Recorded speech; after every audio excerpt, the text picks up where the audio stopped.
السلام علیکم۔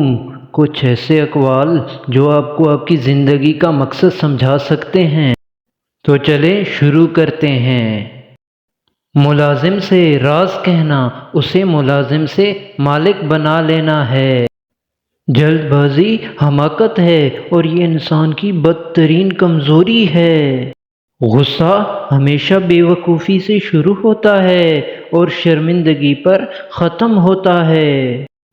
برا آدمی کسی کے لیے بھی اپنے دل میں عزت نہیں رکھتا، کیونکہ وہ ہر کسی کو اپنے جیسا ہی سمجھتا ہے۔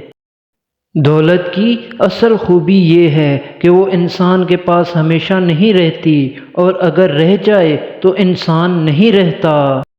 انسان کی جتنی ہمت ہو اس کی اتنی ہی قدر و قیمت ہوتی ہے۔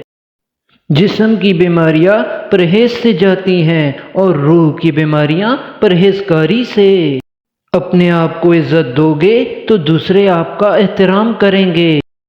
قدر کرنی ہے تو زندگی میں کرو، چہرے سے کفن اٹھاتے وقت تو نفرت کرنے والے بھی رو پڑتے ہیں۔